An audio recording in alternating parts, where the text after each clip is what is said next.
Hello and good afternoon and welcome to our December and last webinar of our plant records series on 2nd of December.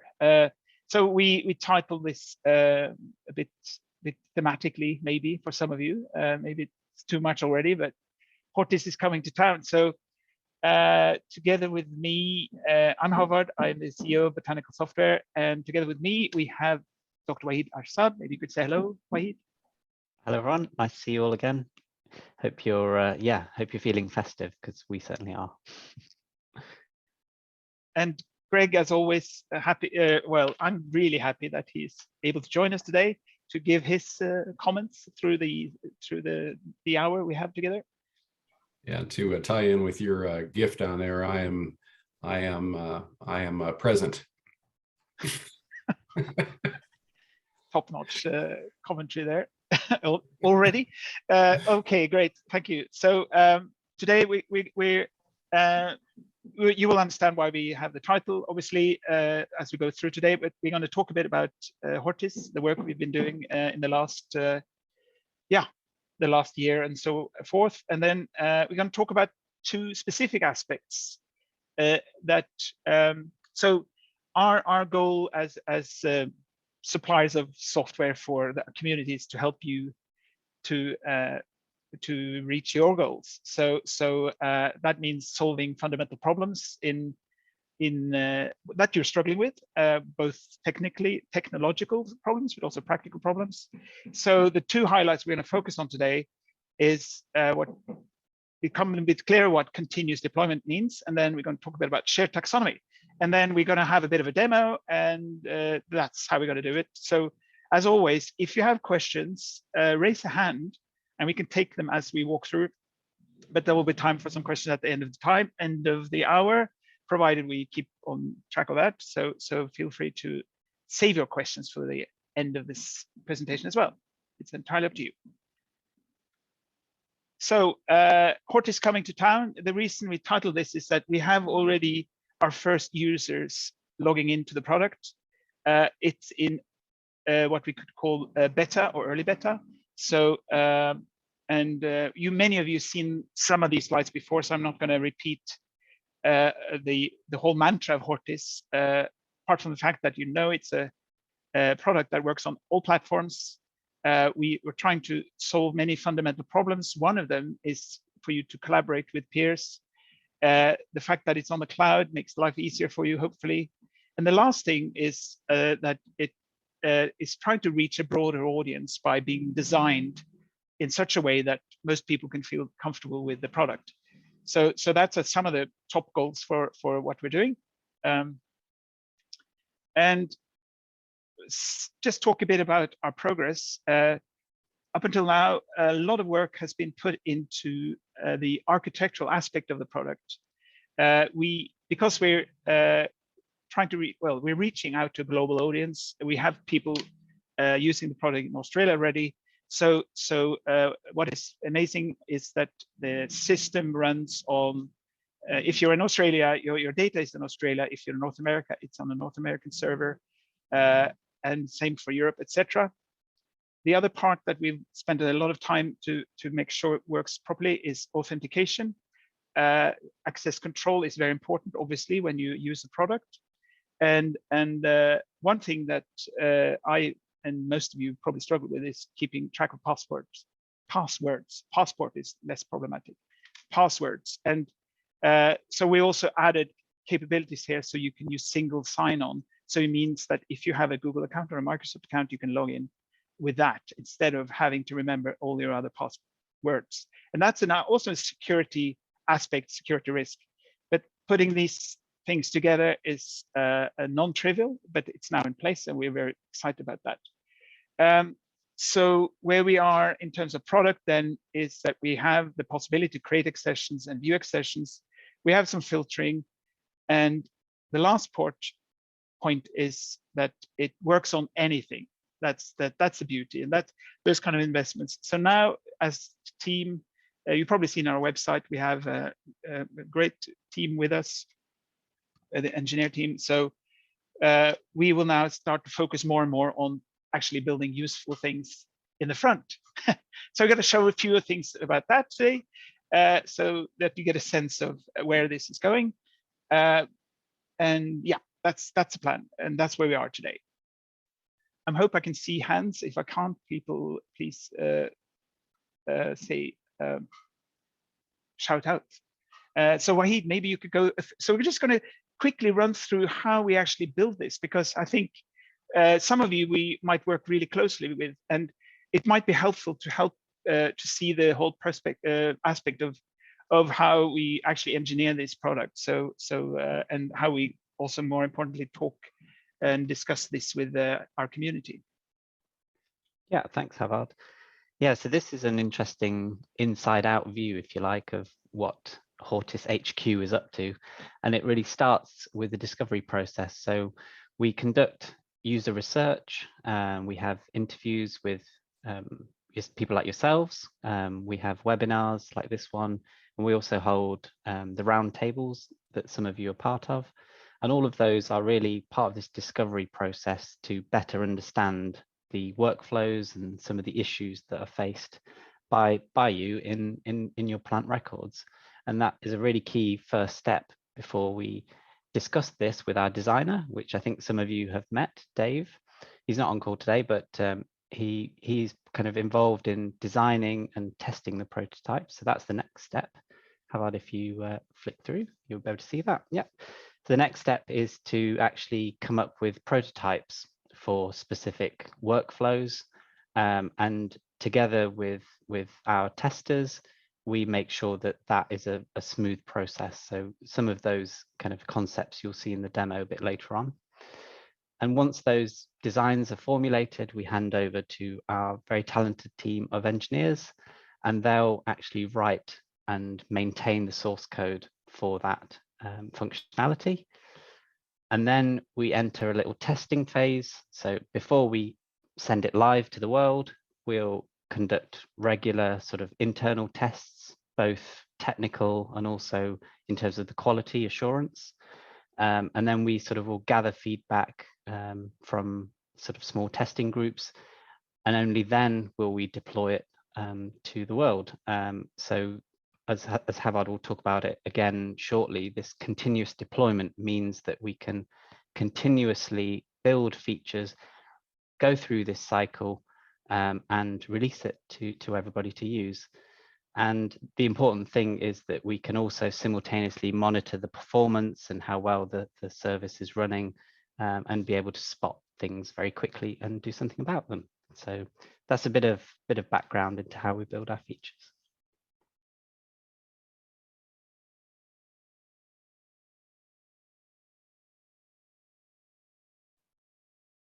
I think, yeah.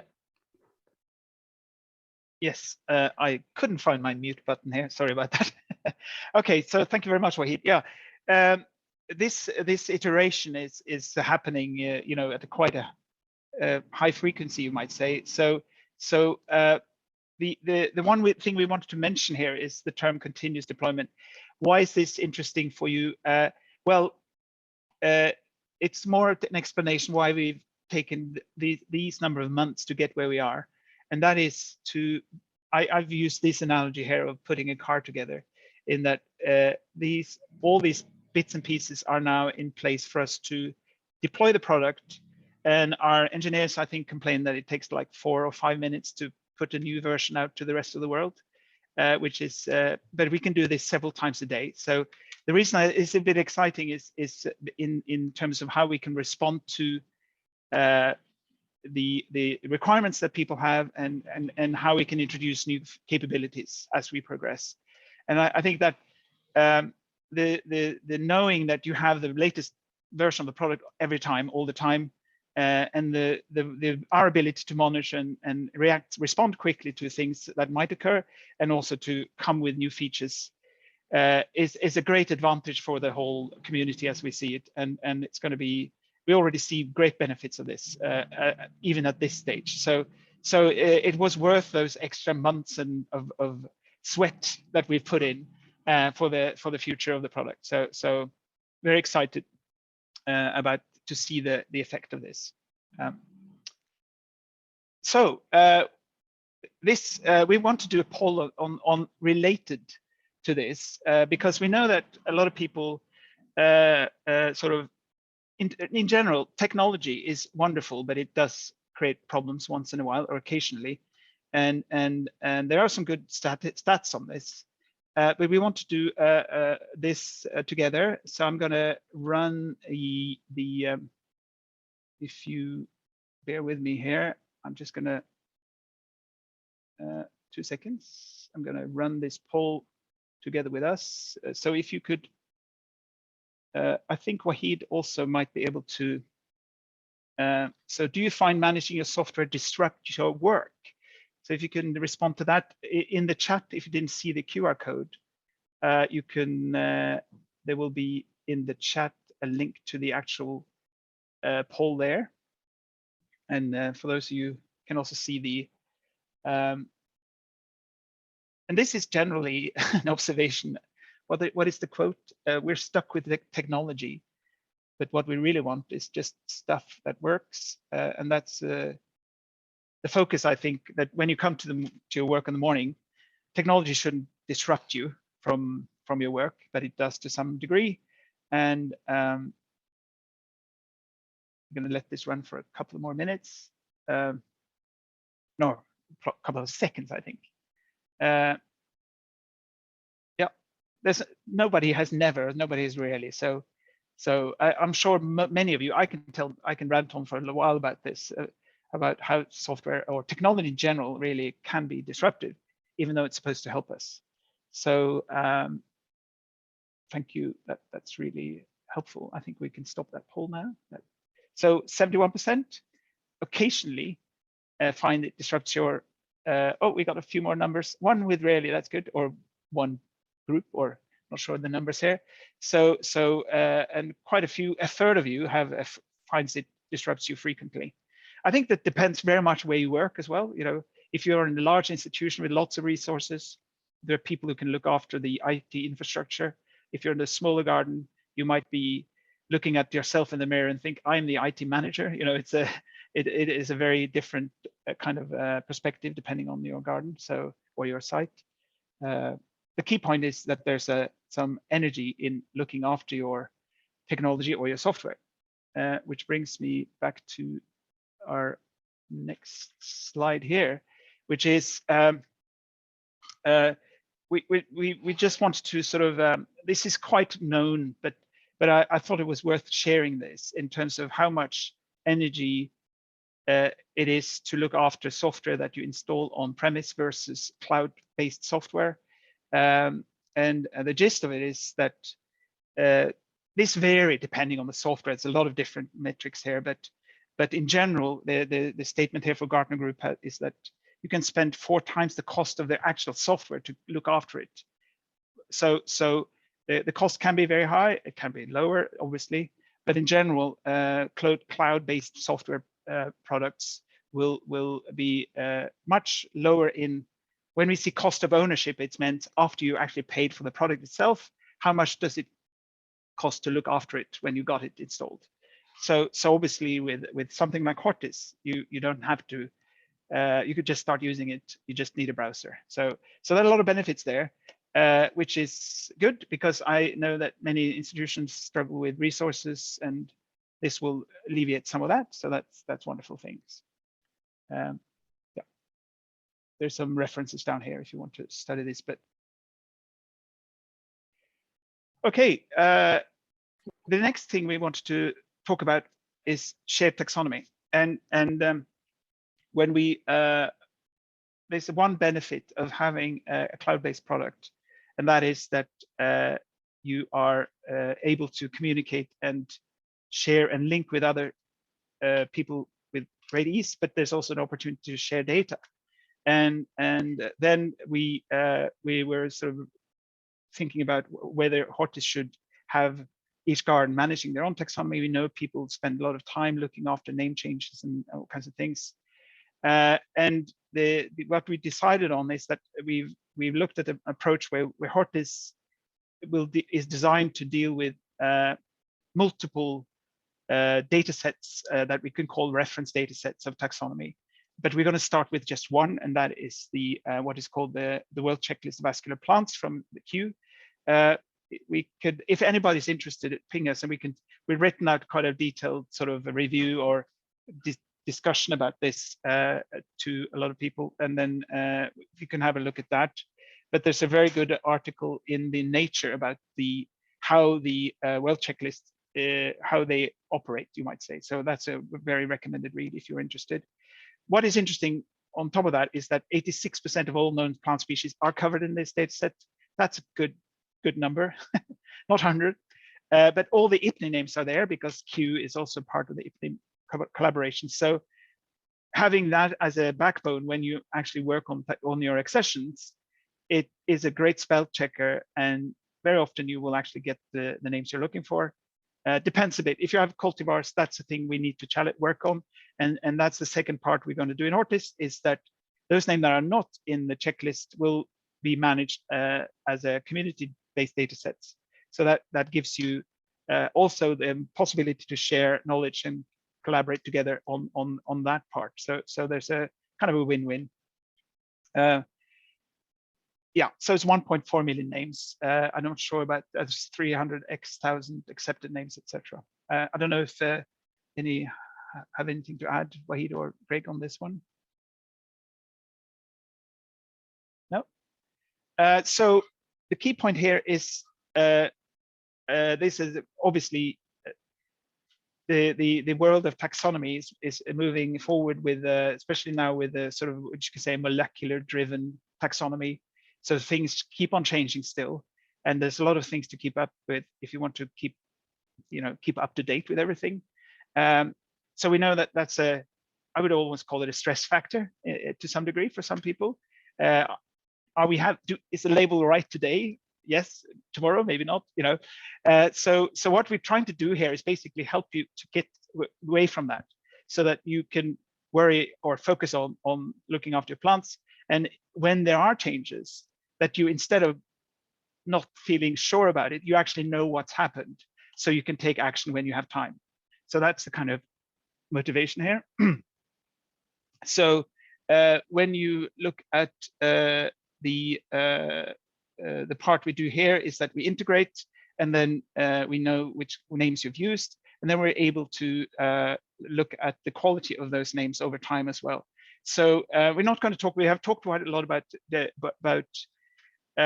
value scoring. Maybe some of you have seen the webinar we had, and we're going to talk more about that going on to next year. But the fundamental part of being able to do anything with your collection is to have, if you don't have the correct names, you're sort of in a problematic area already. So this is like the basis of a good collection for everything else you want to do. If you have misspelled or if names are not correct, then it's we're not talking about identification. That's another question. These are just basically having the right names spelled correctly. Yeah. So the way we do this, because we know that people have some opinions about the. I'm going to answer that question after I've gone through this. Thank you. The collaborative environment and people have different opinions about taxonomy. That is a certainty. And there's a sort of a problematic part of, especially now with molecular taxonomy, where you actually can. You see, we have some examples coming in here later, where plants that doesn't look at all the same are now suddenly put together in the same genus or family for sort of molecular reasons and not for visual traits. So what we're going to do here is that we're going to basically allow you to select your taxonomy and select the accepted name, but then you can also then record what this was received as. So that could be a different opinion to what is considered the accepted name by the World Checklist in this case. And then the third option we will also offering is that if you, in your situation, prefer that a displayed name is more appropriate in your case, we're going to have a few examples of that, then you can have that. So you can yeah, so you can have a different opinion about the authority that is used in this case. And the last part is that when you print labels, we keep track of what you printed. So then when changes come later, you will know that your label is not up to date with what is printed. And then you can not you so when these changes come in, you can make a decision 6 months later to update the label, but you know it's wrong. So or not wrong. It's more like an opinion thing going on there. I feel not there's a level of, what should I say, correctness or something. So there's a one authoritative opinion here, which is called the world checklist, and it's your own opinion. So you can be allowed to carry on to have an opinion, but some opinions are, what shall I say, different or have more impact than others. Okay, I hope I put that together. So there was this question here about storing local synonyms. Plants was originally named by a garden, but not now have as a different taxon. There will be on an accession level, there will be an opportunity to record whatever you like, even sort of misspellings, etc. And then from a taxonomical level, I think we need to be able to, because the world checklists, their taxonomy might also be sometimes not 100% complete. There might be some other synonyms that we might be able to supplement that are not delivered by the world checklist. So we're still working on that. But yes, I think that is very likely. Yeah. But whether we should, yeah, that's a long discussion there. But again, this is where that wheel that Wahid went through here is, we will get feedback on this, and then we refine. You know, if there's a lot of demand for being able to do this in a sort of shared environment, so then we'll probably do that. Yeah, so here's a good, well, apparently the pictures are not necessarily exactly correct. It's quite hard to find good examples of this, but this is a discussion we had with Greg a while back, where you have the accepted name. Maybe, Greg, would you mind talking us through this example, if you don't mind? You're on mute, I think. I had to find my button. There it is. Yeah, when we first received this plant as Acer Weyuanense, and was doing research on the name. It's super cool, by the way, in the fact that when it first leaves out, all the foliage is chocolate brown, so the common name is chocolate maple. They think that's an adaptation so that things won't feed on it if it doesn't look green, but it's a super cool tree. But in doing research, we found that some sources listed it as a synonym of Acer pubinervae, and others listed it independently. And if you look at the description of pubinervae, the name there, the specific epithet, it references the hairs on the veins on the back of the leaf, and the description you'll find says either with hairs on the veins or not. So I believe there's been some plants that have been merged together under one name. So we just maintain the name Acer Weyuanense for the ones that are more glabrous on the veins on the backside, and then keep those plants as a distinct, because I feel it's important as a plant collection to maintain as much diversity in taxa as possible. So if there's the possibility that two species are distinct but have been merged under one name, it's too easy to think, well, I've already got that, but then you could be missing half the picture.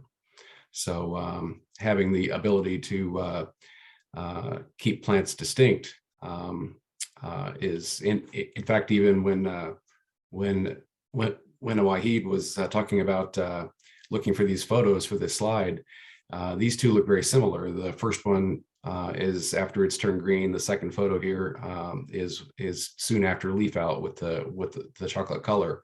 But I believe both of these photos are probably of the entity that I call Acer Weyuanense, because the pubinervae, I can't really tell close enough from the photo to tell if it's hairy on the back, but it just has a bit more teeth from the photos I've seen and looks a bit distinctive. So that's a very long description for a short answer. No, but it's very good. What is helpful, I think, as well, is that in this case, the world checklist will say that the VNC is a synonym basically, and then but if you can then manage that on the accession level, that you're basically going to display it as VNC, and that was it as it received as, that will give you that ability to that nuance that you want to achieve. Right, and the flora of China lists it as merged, but it's still listed as distinct in the valuable resource of Wikipedia, which I jokingly say, but oftentimes they have good data from good resources. And then Plants of the World Online lists the species. I'm looking at it here. It's not, okay, it's also here listed as a synonym, but I've seen enough difference in it that I would venture to say there's some distinction in that species. Yep. Okay, thank you. That's brilliant. This other example is sort of similar, but we know that the reclassification of Belamcanda to be part of the iris, and what do you say? It doesn't look like an iris, doesn't smell like an iris. Right. But, anyway, that's the same kind of story where you culturally, as a garden or in a region where everybody's always called it Belacanda, you can then carry on printing it on the label as Belacanda, even though it is from a scientific community or from a world checklist or whatever, Iris domestica. So the nice thing here is, of course, when you start data sharing and start collaborating globally with others, you all agree that it is sort of somehow somebody says it's Iris domestica, and we agree that somebody says it's Iris domestica. So we have that relationship, and we can share data and collaborate, even though we might have some slight differences of opinion.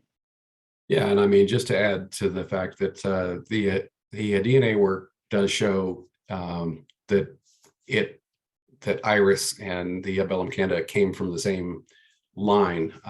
They had shared ancestors, and it really depends on how large you draw your circles as to what is a genus or what's part of a group.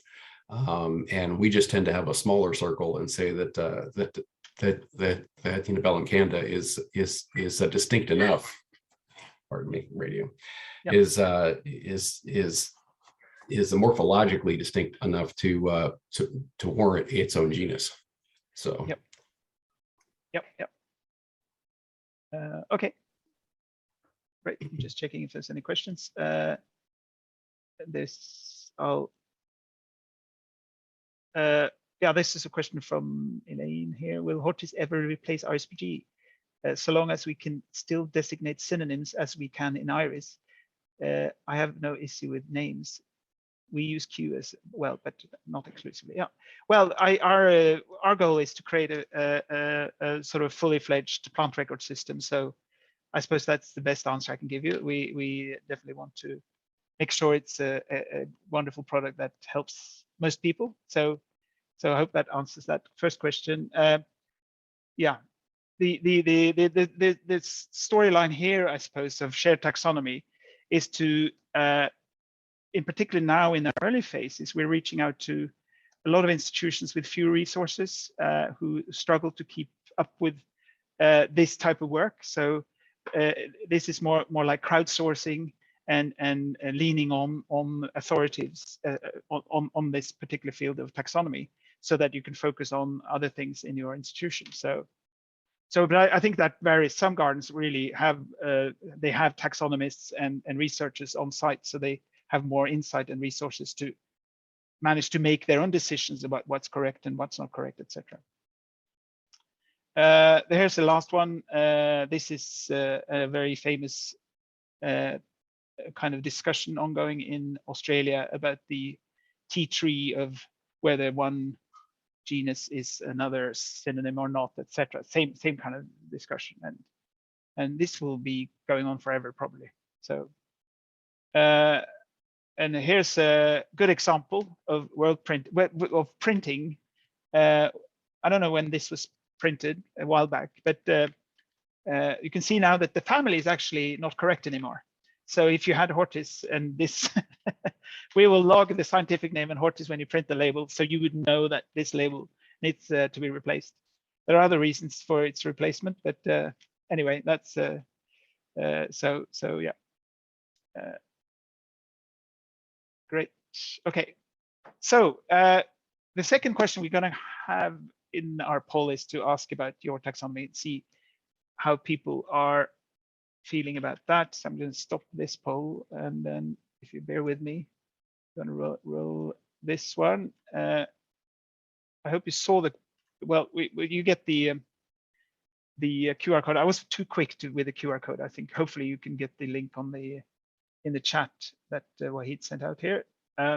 So we're asking, how satisfied are you with the quality of your scientific names? And don't confuse that with how comfortable or satisfied you are with identification you've made of your plants, because that's sort of a different question, really. Our focus is here, but the sort of the name checks, etc. So we're gonna let that roll for a couple of 30 more seconds, and then we have a second question related to this. Just quite a good number of people here are satisfied with the quality. That's great. That's wonderful.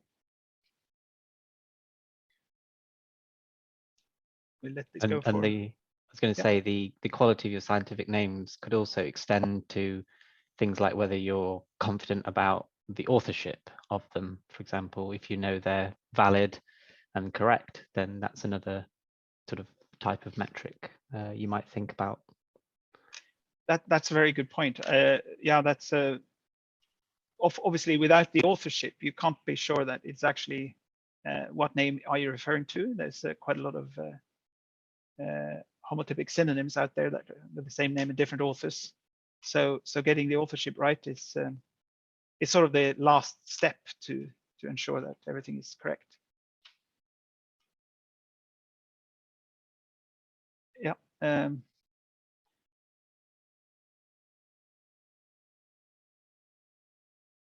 Yeah, are we all satisfied with the same percentage of accuracy? That's a very good question from Sam here, in that what are you aiming for? When are you satisfied?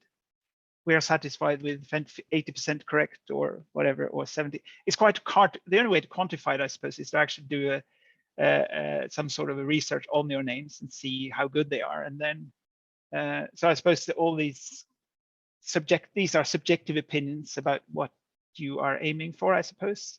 So that might vary a lot depending on your mission and what your focus is as a garden. Yeah.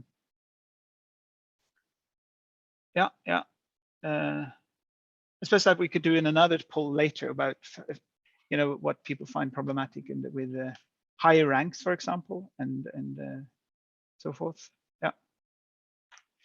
Yeah.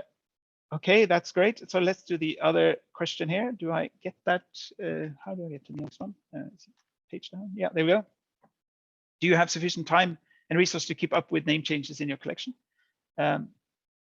So we have opted for 3 options there. Yes, we have.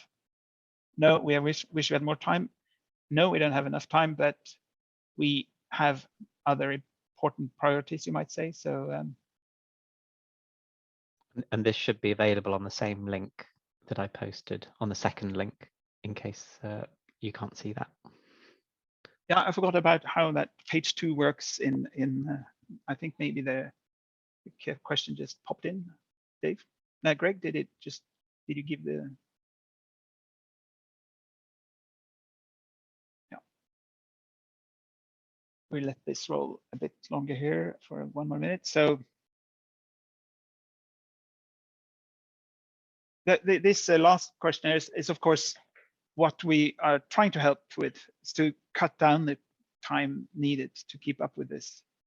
So I just wish there was a fourth option here that was yes, but I'd like to spend more time on it. Thank you. We should have done a poll on what the poll should look like. Yeah, okay. So you're one. If anybody else has that you have enough time, but you would like to have more. Can't I see that you have enough time then? Can you? I don't know. It's tricky.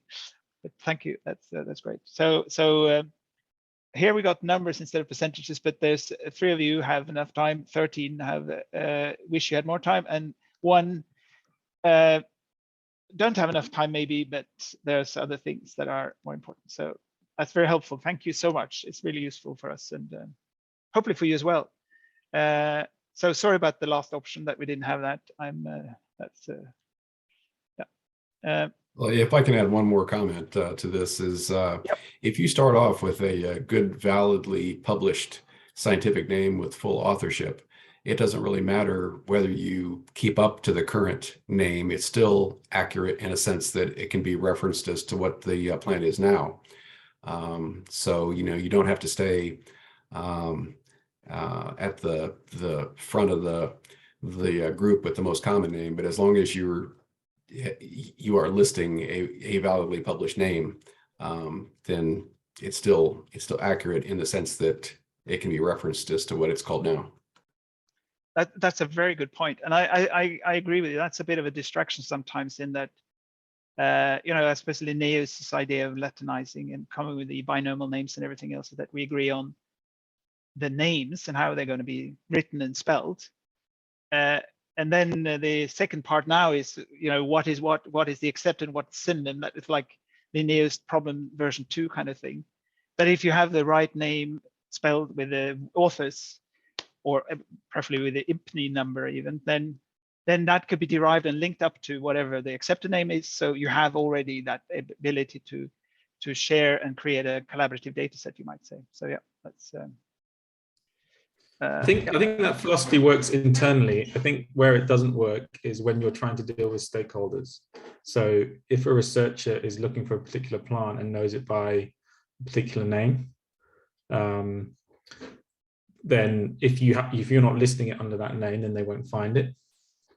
If there is a much more serious synonymy conflict, such that if they request something by a particular name, they could retrieve the wrong species from you.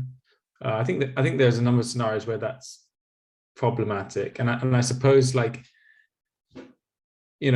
certainly when researchers ask us for material, I'm not aware that we do a synonymy search underneath that, right?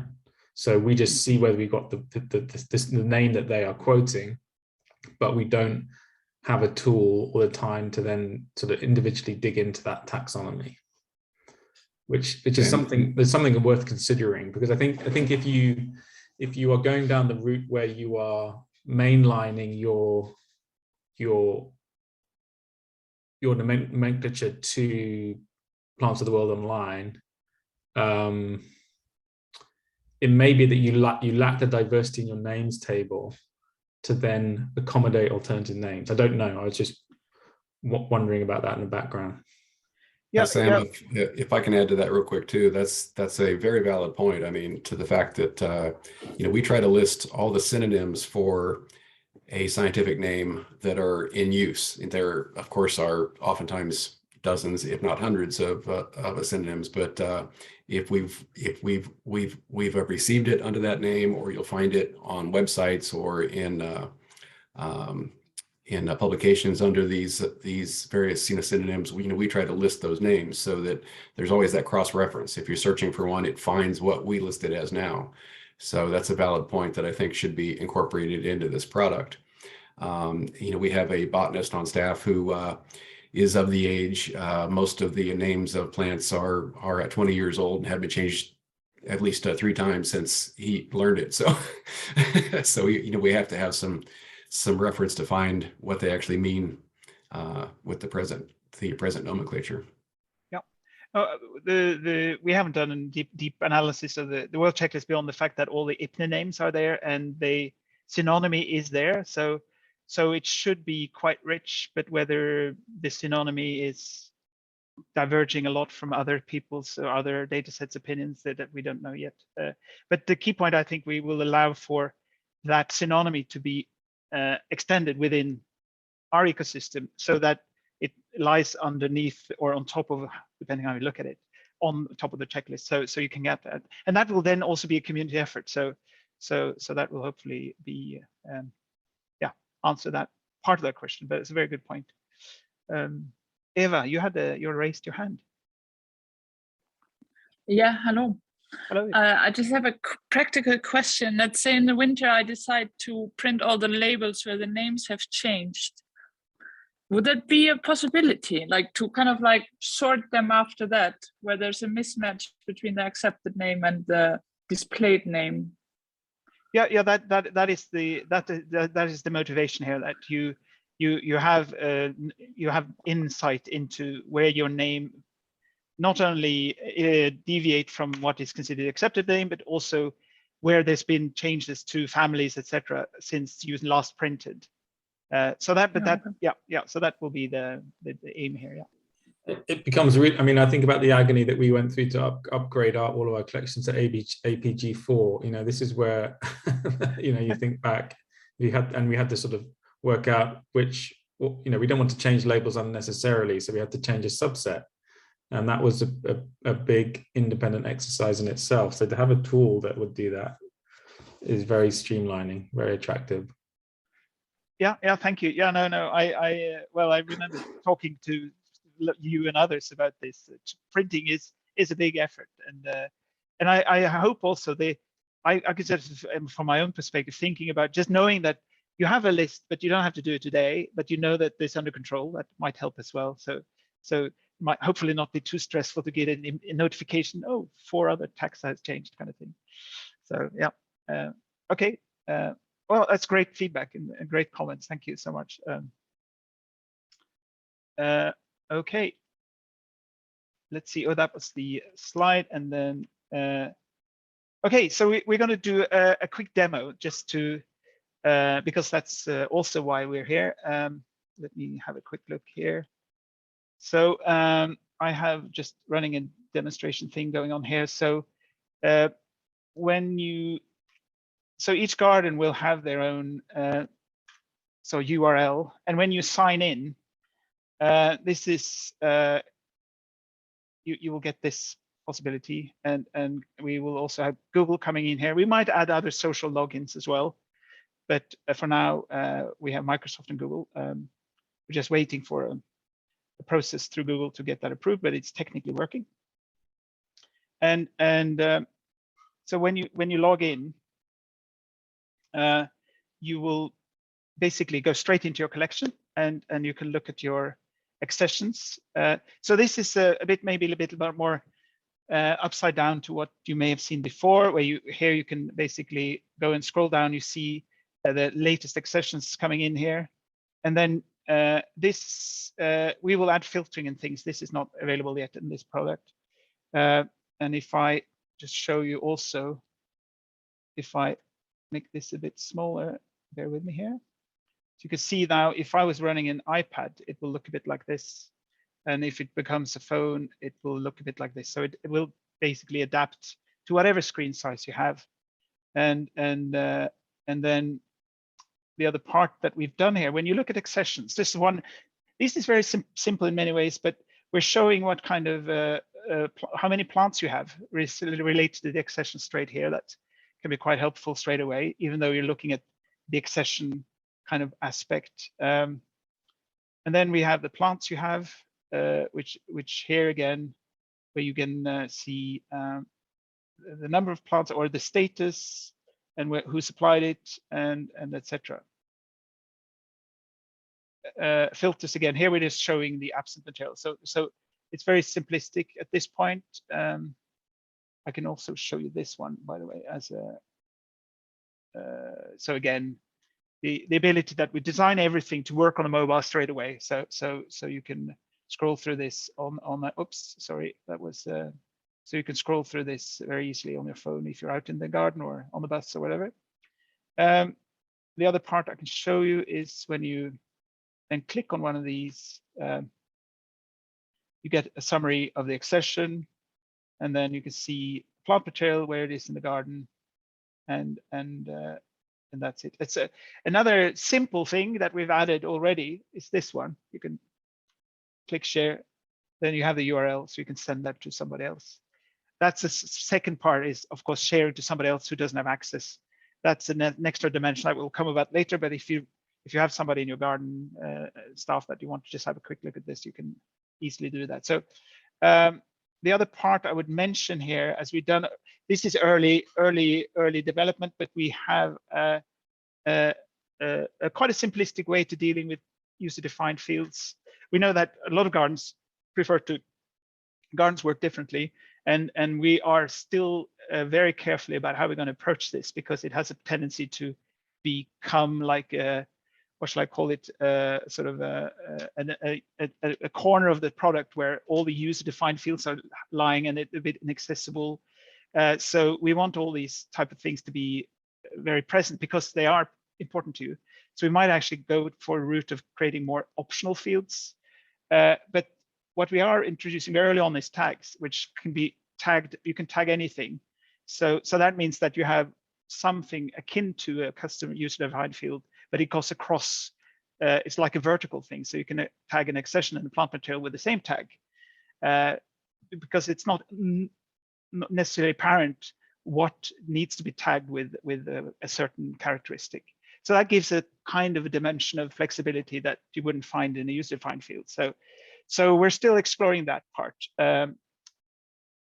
Anything else I should mention here? Wahid, do you have anything else I should show or mention? It's worth mentioning the create an accession will be very easy to access throughout. We probably won't go through it today because of time, but it will be very easy to fill out form, both on desktop, iPad, and your mobile phone device. But also, Havard mentioned this at the very beginning, this concept of being able to manage different sites. So some gardens might have sort of, as an institution, you might have several gardens that you manage. So there'll be functionality in here to be able to select your collection site, essentially, and manage that as an individual garden. So that's also worth mentioning. Yep. The one thing that we have asked, people ask about, when you have a cloud-based product, how does it work when you lose connectivity? That's something the first phase here is to make sure you don't lose data, and that you're aware of the fact that you have some reduced functionality whilst we're without connectivity. But we'll keep on researching there, where we can see how we can be smart about prefetching and allowing the product to work. It needs to be stable and predictable. That's number one. But the second part is, can you carry on working for a while? We hope so. That's but there's a bit of thing here. One thing we're playing with is maybe some beds in your garden have very poor connectivity. So maybe that's the kind of knowledge we need to have in the system, so we could preempt some of that. Yeah, so that's yeah. And here's a question from Greg. Yeah, so maps, these are top. So this is what we're doing now is basically a follow-up of the infrastructure. So now we're putting in the fundamentals. Maps will be out we have to put that out in Q1 at some point next year, early next year. It's top priority, but we're focused now on the fundamentals. And that goes for other things like sort of being able to record data that actually can be analyzed over time. You know, those are kind of fundamental aspects that requires a bit of sort of refinement in the data models. But when we have those in place, then mapping and images, etc. Yeah.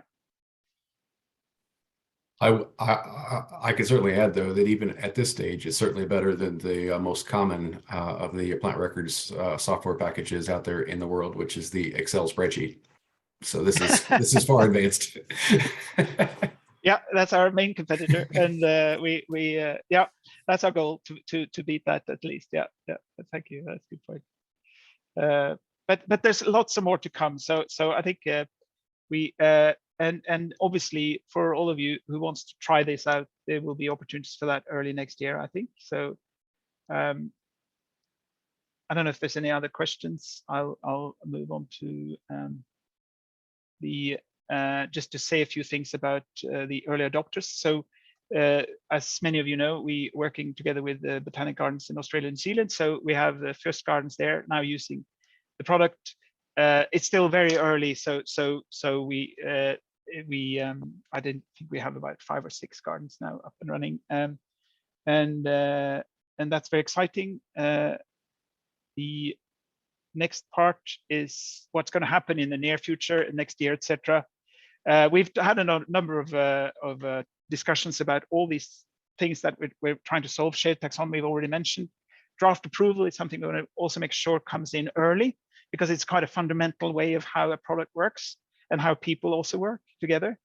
And all the other things, I'm not sure I would spend too much time about. The value scoring aspect is also something we find very important. For those of you who haven't heard about that, it's the ability to sort of link your collection up to your mission, so you can measure how the important plants are looked after. Make sure the important plants are looked after, and make sure you're doing the right work in your collection, so that your collection is basically moving in the right direction. And this can be done with metrics if this is set up correctly. So that's a very exciting part of our project going forward. We will try to focus on that when we also join the conference in summertime in America and in Melbourne in September. So that this will be one of our it's one of our favorite topics, I would say. Yeah, I'm not going to mention more. Anything you want to add, Wahid, or no? Great. So I think that's all for now. As I say, if you want to join early beta programs or tests, we can certainly make that available to you. That will happen at some point next year. And if you have any kind of questions, then send that to us, or yeah, through any channel. And